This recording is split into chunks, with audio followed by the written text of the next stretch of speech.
we are talking a lot about scale fluctuations. Oh my goodness. And so, it sucks, right? You feel like you were doing everything right, and you're feeling confident and you hop on the scale and you're like, what the heck? I'm up 2 pounds from yesterday. This makes no sense. And then the next day it drops down a bit and you're like, yes. And it drops down for a few days and you're feeling good. And then boom, jumps back up and you're like, oh my gosh, I'm right back to where I started. What the heck is happening? What causes those scale fluctuations? How can we decrease those scale fluctuations so we feel a little less crazy and people around us think we're a little less insane, and really help you understand what's going on, why, how to prevent that. Hello, everyone, and welcome back to the Metabolism and Menopause podcast, where we help you understand this new body of yours. Maybe you've started having some hormonal changes, or maybe you're post-menopause, but regardless, we start seeing that those past fat loss strategies just really aren't cutting it anymore. So it is time to learn how to work with your body instead of against it, so you can unlock those fat burning pathways, get that energy back, and feel confident again. So today we are talking about a topic of conversation that is coming up a lot. I'm in the middle of a challenge right now with some clients, and we are talking a lot about scale fluctuations. Oh my goodness. And so, it sucks, right? You feel like you were doing everything right, and you're feeling confident and you hop on the scale and you're like, what the heck? I'm up 2 pounds from yesterday. This makes no sense.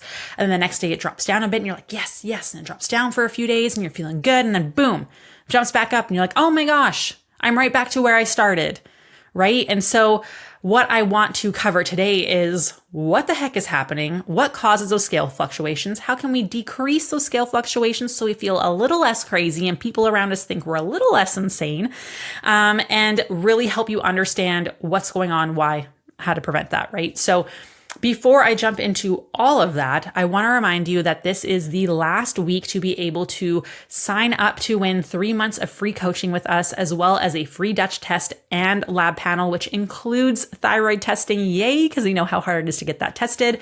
And then we also have a limited amount of our 6-month runner-up prize packages, which are going to include over $1,000 in discounts and bonuses like the Dutch test, like that blood panel, a free month of coaching, and so much more. So if you want to apply for that, just hop into the show notes, fill out the application, tell us why you are deserving to win. And one lucky woman, probably two. I think I've always done at least 2 every time because the applications are so good. So make sure you submit those. And then we'll be announcing winners the following week. So let's dive into the scale, because it's so frustrating. We see this all the time with women. And the tough part is we're so in it, right? Like we zoom in and we're paying attention day to day of like how much it goes up and down versus zooming out. Like it was beautiful. We had one of our clients share in our challenge. She's been with us for 2 years. She's in our VIP legacy program now.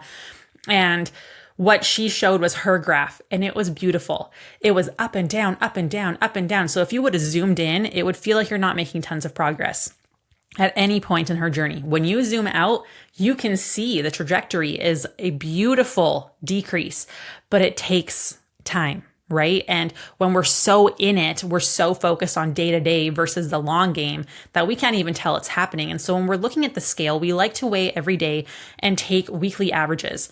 We're paying attention to, oh, this week I hit a new low compared to last week, right? You still see the up and down, but there's a new low that popped up compared to the week before. And the highest number that we had last week isn't as high this week. We're seeing changes over time.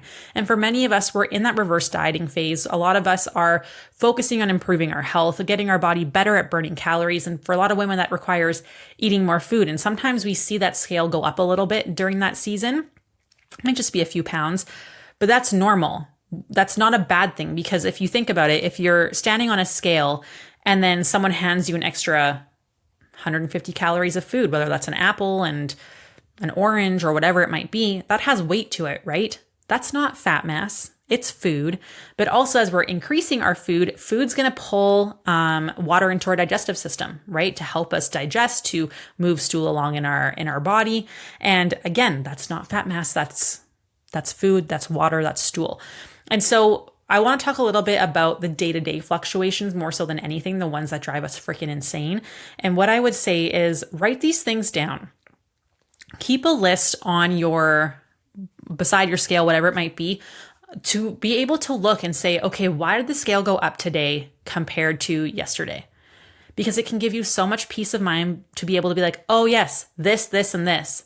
It makes sense. It's just water or it's just inflammation or whatever it might be. I'm good. And it'll give you some peace of mind because unfortunately for a lot of us, we tie our self-worth to the scale. Let's face it. We hop on it and we decide if that scale number is what I want it to be, I'm going to be happy. I'm going to be proud of myself. I'm going to feel good. I'm going to feel worthy. If the scale does not show what I want, that means I'm not enough. It means that I am less than, I am not worthy, I am not trying hard enough, whatever self-talk that you are giving yourself. And the truth of the matter is, when I was my fittest, I was like 150, 155 pounds. Compared to right now, I'm 138, 136, depending on the day. And I do not look the way that I did when I was in my 150s. In the 150s, I was fit. I was muscular. My butt looked great. Yes, I was very proud of my butt. Butts are very, very in. It's like it shows you that you're healthy, right? Big butts mean you usually work out, that you're active. It's great. It's a sign of health. And so I look different than I did back then, right? And so does the scale matter so much when we're looking at body composition? No, but it's still hard. I'll acknowledge that. I hop on the scale some days and I'm like, dang it. Like I'll fully disclose. I posted this on my stories. Did not have a great day yesterday. And I also stopped at McDonald's with my family. It happened. But I'm not going to beat myself up over that and that the fact the scale was up by almost a pound today, because I know it's mostly from salt, from not having enough water to counteract the salt from the foods that we ate, right? It doesn't mean that I gained fat overnight. And that's also not what 95% of my life looks like. So I'm not going to let that 5% from that decision that reflects 5% of my life dictate how I feel for the other 95%. And I think a lot of us are like that with the scale. Like the scale doesn't tell us anything except gravitational pull. That's it. It does not tell you if you're a good mom. It does not tell you if you are a good human being. It does not tell you if you are healthy or not. It does not tell you how much muscle you have. It does not tell you if you have good relationships. It does not tell you if you are, have a servant heart or, whatever it might be. It doesn't tell you anything except gravitational pull. We somehow along the road gave some weird value to it. That smaller is better. And that's messed up. And it's hard. I'll admit it's hard for myself too. I went through a season where my husband actually had the scale for me because it was a problem. Right? And it's learning to look at it as data. So I highly recommend as I go through this that you make that list of all of these things that can cause the scale to go up, because it will give you peace of mind and it will remind you that you are not failing. There's nothing you can do to control what the scale is going to say tomorrow. You can control your actions, you can control your reactions, but I can't tell you what that stupid little number is going to be on that tiny little $10 machine, right? And so let's break into what's actually causing these fluctuations, because I want you to remember that this is just one piece of the puzzle. That scale is just one piece of data for one single moment of time. I can drink some water and hop back on and be heavier. Does that mean I got fat? No. So it's hard to take the emotion out of it, but this will help you. So the first one is water fluctuations. If the scale is fluctuating daily, it could be that you had more or less water than the day before. And so when we look at this, if you're drinking more water, obviously the next day you're probably going to be a bit heavier, right? You have more water in your body. But the opposite is also true. If you are dehydrated, the next day you might be lighter, but your body will rebound 2, 3, 4 days later and stay that way, holding on to water. And the reason for this is if we are dehydrated, our body will tell our kidneys to stop producing urine and to hold on to the fluid that we have because we need it. Water is important for mental clarity, for digestion, for our blood pressure, for so many things in our body. And so if we are dehydrated, our body is going to tell our kidneys, make less pee. And so then your body holds on to it. And it can take a while to get your body to release that again. And so it can go either way, right? Dehydrated, light the next day, and then you'll be heavier for day 2, 3, 4. Or you drank more than usual. And so you have a little bit more water in your body until your body kind of stabilizes. So it's just water. Not a big deal, but option number 1, more or less water than usual. Reason number 2 is your carbs. And so carbs, hopefully we know, carbs don't make you fat. The research is very clear on this. Carbohydrates not make you fat.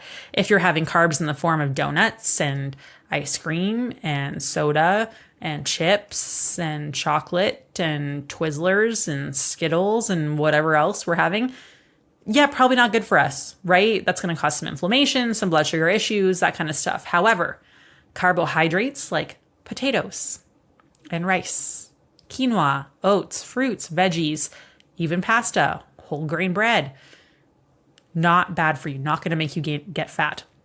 So when we're talking about carbohydrates specifically, we know that 1 gram of carbs is going to require 3 to 4 grams of water to digest.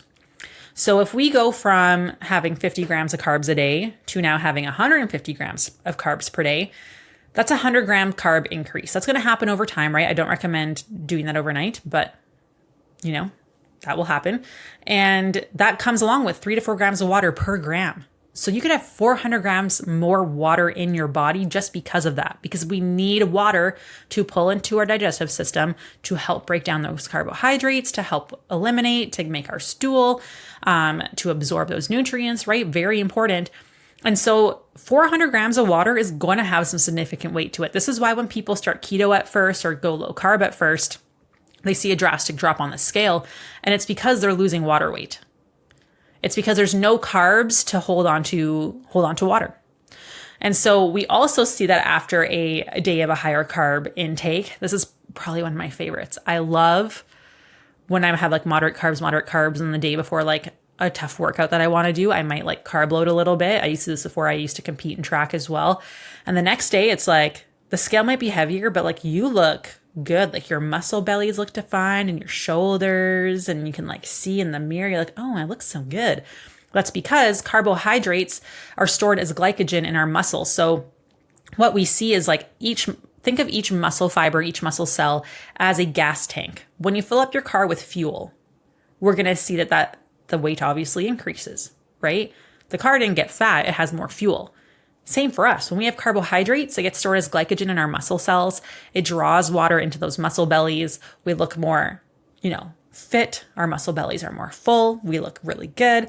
But also we're going to be heavier because all those little gas tanks are now filled up, which is going to have some weight to it. That's not a bad thing. That's going to allow us to be able to push harder in workouts, to get a better workout, to therefore get better results from our workouts, which is amazing. And so we don't see that the increase is from fat. It's from the water that comes with carbohydrates. And so did you have more carbs than the day before? That's a reason the scale can go up. Number 3 is that you're literally full of crap. Yes, you have not pooped. So this can result in a slightly higher number on the scale because obviously digestion is going to play a very big role in your weight loss journey. And if your gut isn't happy, you can expect to have a tougher time losing weight, unfortunately. And that's why we really like to make sure that gut health is good to go before you go into a fat loss phase. This is also why we like to optimize gut health before going on a GLP, because we find that if people are not having their gut health optimized prior, this is where we start to see those negative side effects that people always talk about with GLPs and digestion, right? So that's one of the things. And so if we are not pooping regularly, and I mean every day, you should be pooping every day, you are going to notice that you are heavier because you are literally having more poop in your body. That's literally what it is. You're also going to find you're going to be more bloated because obviously it's going to cause a little bit of distension, more fluid accumulation in your gut. When our gut health starts improving, that brings inflammation down. We're having regular eliminations. The scale starts to go down. We start feeling a little bit lighter. It helps with nutrient absorption as well. Overall, win-win. So if the scale went up, did you poop? Like, have you had regular bowel movements? Number 4 that a lot of people don't think about is how hard did you work out? Because as you know, after a workout, our body gets those little muscle tears, right? And then how we grow our muscle is by those muscle cells repairing and in excess. So they get bigger, they get stronger. This is how we build muscle. However, if you had worked out really hard the day before compared to usual, you can anticipate the scale to be higher the next day. And this is because with those micro tears, our body sends a signal of, hey, we need to repair this. It does that via inflammation. This is why when you sprain an ankle or, you hurt your wrist or whatever it might be, you get swelling, right? It's more obvious because it hurts and it's big inflammatory response, right? But post-workout, this also happens. And we want that to happen. However, we just don't want to have this huge chronic inflammation in our body all the time, because then that blocks our fat burning pathways. And so understanding how hard do you actually push in a workout. So if you had a harder workout than usual, or you're really sore the next day, or it's a very novel kind of workout that you haven't done before, you can anticipate to see a higher number on the scale because of the inflammation and the fluid that goes along with it to help support the healing of that area. So if you are struggling with post-workout inflammation, some of the best things that you can do is go for a light, low-intensity walk, take an Epsom bath, drink lots and lots of water. If you have an autoimmune condition, inflammation after workouts is quite common. So that's just something else to be aware of. So if the scale goes up the next day, that's okay. Did you work out hard? Reason number 5 is that you consume more sodium than usual. This was me and my McDonald's. Because them fries is salty, but they also delicious. Let's be honest. And so we know that sodium actually plays a really big role. We don't want to be eating a super low sodium diet because we want to make sure we have enough sodium for our thyroid. It's also a very important electrolyte that helps with things like our nerve impulses, muscle contraction, mineral balance in our body. And so it's essential for our health. However, when we consume it in excess, that's where we start seeing an issue. And typically this happens when you eat a highly processed diet. If you're eating mostly whole foods, we typically actually recommend women salt their foods. Shocking, I know, but it's good for you. And so if we are having more salt is going to draw more water into it and cause you to hold on to more water. So will see the scale go up from more fluid retention from that salt. Number 6 is poor night's sleep. This is actually a big one. We've all had those restless nights where it seems impossible to fall asleep, or we're tossing and turning and waking up a lot. And if you find the number on the scale increases after a night of tossing and turning, you are not alone. Lack of sleep puts your body into a state of stress, which can cause excess water retention. You may also find that after a night of restless sleep, you experience more cravings as well. This is your body's response to a lack of energy and restoration. So you're going to have more cravings the next day. So in essence, the cravings are your body's way of trying to make up for the lack of energy that we did not restore from the sleep. And on days like this, it's incredibly important to make sure you're really focusing on a balanced diet and making sure your water intake is high. It can be super tempting to, have lots of caffeine. That's how we're fueling our day. We know this actually make things worse for you. So we want to make sure that we are improving our sleep to lower our cortisol, to then support and let go of that water and inflammation, which is really important because we know cortisol and inflammation will block those fat burning pathways. And we also know that when you have a poor night's sleep, you will burn less fat and lose more muscle if you are someone who is not getting enough sleep. Number 7, medications. This is a big one. I had someone tell me today, actually on a conversation in our challenge, that she just got off her progestin, which I thought was awesome because we know progestins are not the same as progesterone. They can make your body think it's getting progesterone, but it's not, and actually has the opposite effects of progesterone. So it can actually result in worse sleep, more bloating, more weight gain. We can see worse PMS, more estrogen dominant type symptoms, things like that. I did a whole podcast on that. If you want that progestin podcast, let me know and I can send it over to you. You can just comment below and I'll get it to you. But we know that changes in medication and HRT can make massive swings in our fluid retention. So she came off of this progestin and she was like, oh my gosh, the scale is increasing. These last couple weeks since I went off of it, I'm very concerned. I'm like, that's because now your body has no progesterone. Because when you take progestin, your body is told, oh, we're getting progesterone, even though it's not, and it doesn't act the same as progesterone. And so now it's going to take a while for your body to catch up to start producing progesterone again. And so when our progesterone is low, we typically see more fluid retention as well. And we also have to be aware that there are lots of medications that can do this, right? Like different anti-anxiety medications, antidepressants, things like that can really impact your fluid retention as well. So those are just things to know, especially like steroid-based medications as well. They typically do have that unfortunate side effect of fluid retention too. Number 8 is that you are stressed out and you need to do something called CTFO, which is chill the F out. And so if you've listened to this podcast for any reason or reasonable time, you know that I like to talk about stress. I like to talk about cortisol because it is, of course, going to impact our scale and our body in so many different ways. When our bodies are stressed, we tend to go into this fight or flight type state. And a lot of people are like, I don't feel stressed, Steph. Yeah, I didn't either. When I checked my Aura ring, I stayed in the stressed elevated zone completely, like flatlined at the top for 7.5 hours.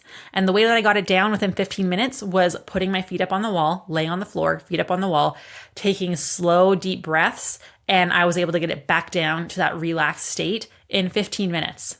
And so people do not realize how underrated the feet up and the deep breathing is on your nervous system. We know that when you are in a constantly overstimulated state from work, being on all the time, when we are giving ourselves to others, nurses, doctors, teachers, stay-at-home moms, people who are in busy careers, even if we love it, we are still on, and there's a very big demand being placed on our body and our energy output, right? We are giving, even if we love it. That is a stress on our body. Okay. And so we know that when this cortisol goes up and we get stuck in this fight or flight state, we see bloating gets worse. We see inflammation goes up. We see water retention go up. We see a decrease in our hormone production. And so this is where those really underrated things of sitting and humming can stimulate that vagus nerve to bring that cortisol down. Doing the feet up brings your heart rate and breathing rate down. The deep breathing brings your breathing rate down. Anything that's going to bring your heart rate and breathing rate down and slow it down and you feel good is going to help bring you out of fight or flight. Exercise, not the same thing. So this could be things like, for myself, I love spending time in Bible. I love spending time in prayer and devotionals and journaling. Gratitude is a great one. Maybe it's knitting, crocheting, doing a crossword puzzle, doing a word search. Maybe it's those adult coloring books. There are so many different things like cross stitching, right? Reading a book, things that bring your heart rate and breathing rate down. Maybe it's going for a leisurely walk without your headphones in. We want to decrease that external stimulation and slow things down. So if you've had a very busy day at work, if you have traveled, if you have been go, you've had some demanding shifts, you've had some stressful situations, you can anticipate the scale to be higher the next day. This is very common. Number 9 is it's hormonal. So weeks 1, so right when your period starts, and week 3 of your cycle usually come with more water retention. So don't worry if you're trending a little higher on those weeks compared to the other 2. Being on birth control or in perimenopause doesn't make you exempt to these hormonal fluctuations and shifts, because progesterone, like I mentioned, is usually the culprit to water retention and those weight fluctuations. They just might be as cyclical as usual or as patterned in a normal cycle. So before you could kind of anticipate it, now in perimenopause, when our hormones, sometimes we ovulate, sometimes we don't, we don't know, right? You can still have a regular cycle and be struggling with that. So then your progesterone's lower if you're not ovulating. And that can come with a lot of fluid retention. And so just being aware of that is really important. And postmenopause, perimenopause also doesn't mean testosterone and your androgens won't influence your water retention either. So there's a lot of things that you need to consider there as well. So you can try tracking, did I have any PMS type symptoms? That can tell you a little bit about where your hormones are and why you're seeing the scale go up a little bit. Number 10 is you were sick or you are sick. And I say we're sick in capital letters for you guys, because obviously when we're sick, we don't feel our best. Right? We don't feel sexy. We don't feel confident. We just don't feel good. Right? And I know physically when I feel sick, I am feeling kind of puffy, kind of flat, a little flabby compared to usual. And this is because being sick increases that stress response, that autoimmune response, and the inflammation that comes with it. And this is to help your body fight off that infection. It usually needs more water to do that. And this is why a lot of people feel dehydrated or constipated when they're sick as well, because we're not upping our hydration like we should be. And it's also important to note that once you start feeling better, cortisol can stay elevated for 2 weeks post-sickness. So you might feel good, but your body is still coming back, right? Because if you think about it, it's like you have all these invaders coming in and you are, fighting them off. Once that's good, those very important warriors need some recovery time. They're still going to be tired, right? And so you're going to see that cortisol stays heightened because our immune system is struggling. It just went through it. And so it needs some time to recover, which means our body is still under stress because we're not at our prime to defend something else coming in. So the scale might go down in the beginning of phases of sickness because you're dehydrated, you're probably not eating as much, maybe you're sleeping more, right? But then once you start feeling better, we'll typically see the scale shoot up for a bit, which people can like panic and they think they have to eat less calories and they're sick. And it's like, no.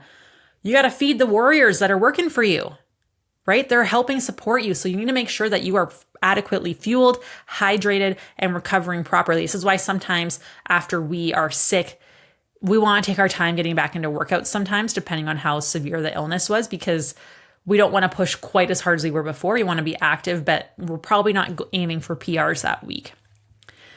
The next one is alcohol, right? Have you had alcohol in the last 3 to 4 days? Not even the day before, 3 to 4 days. So what we see, I just did a podcast on alcohol literally last episode, I'm pretty sure. And with alcohol, what we see is you'll be dehydrated the next day. And just like when you're dehydrated from not drinking enough water, you're going to get that rebound the next 3-4 days where your body's going to hold on to water to compensate for the fact that you didn't have enough until it feels good enough to like let some of that go. So have you had alcohol 3 to 4 days before the scale went up? Do some investigating there. And then number 12 is heat or travel. So heat is going to cause more fluid retention. This is why you have to drink more water. This is why we also like to supplement with electrolytes if you can. I personally love Liquid IV, the sugar-free ones.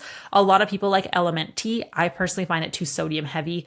And then some of the artificial sweeteners in there do bug my gut and they do bloat. So you got to figure out what kind and what brand works best for you, as well as flavor to flavor, because those will be different as well.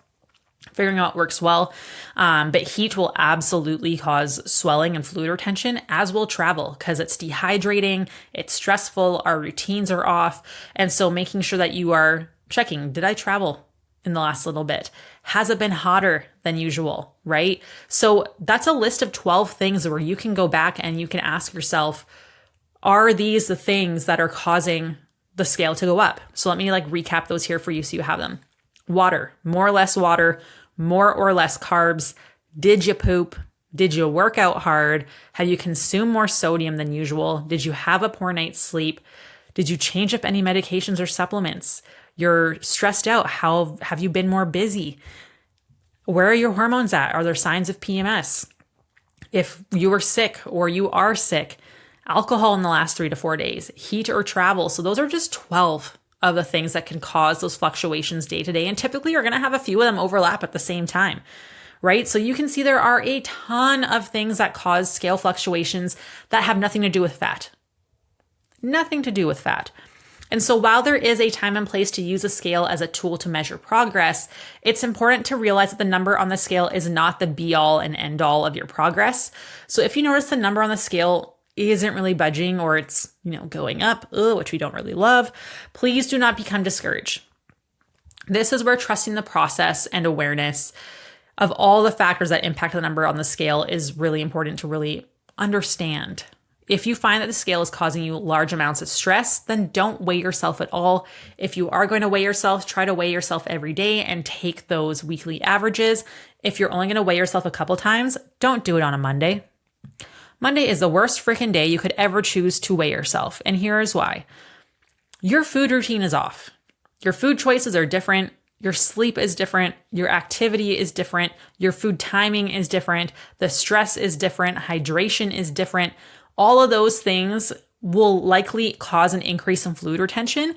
Monday is the worst day that you could ever choose to weigh yourself. So also think about that and put that into consideration. Monday is always like it shows me that my weekend was I didn't really do the things. So make sure that you remind yourself that this is just a data point for a single point in time. We're looking for trends over time. We want to be able to zoom out and see where we are on our journey.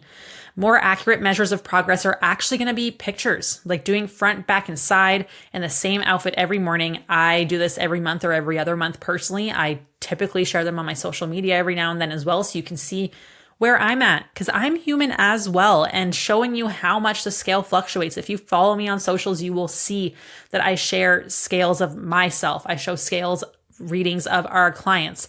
I show you before and after pictures. I tell you why something happened. I like to share that because you see on social media so much of people eating so clean and granola and all these fancy things, and that's not real life. Like, some people love that lifestyle and that's amazing. I am never going to never have a processed food, right? I pick and choose when I'm having those. Obviously, I don't rely on them, but it's real life. Like, sometimes sleep sucks. Sometimes stress sucks. Sometimes your food sucks. Sometimes the exercise didn't happen, right? And so being able to see what real life actually looks like, because it's not this manicured, perfect Instagram highlight reel.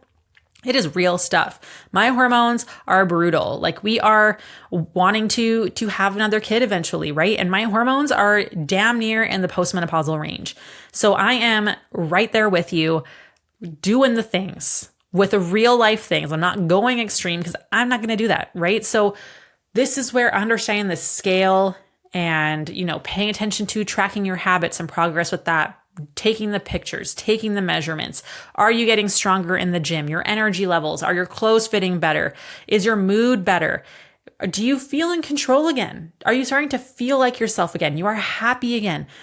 This is all things that we want to pair with the scale, because the scale doesn't necessarily give you the idea of health, right? And what metrics you choose to use are probably going to be different in different phases of your life and what you're focused on achieving, right? So don't get too married to one single metric, aka don't get too tied to the scale, which I know is easier said than done, but try to keep open-mindedness in like how things are changing and how your body works over time, and adjust your metrics so you have multiple things to look at the same time. So I was going to dive into reverse dieting and how to anticipate like scale fluctuations there, but this podcast is going to be way too long. So I think I'll probably do a second part talking about reverse dieting and the scale so you get a better understanding of that. But this is a really good place for anyone to start, regardless of where you are in your journey. So I hope this was helpful. Remember, you are more valuable than any number on that scale. I love you so much. Share with your friends who are frustrated with the scale going up and down, and I will talk to you soon. Bye.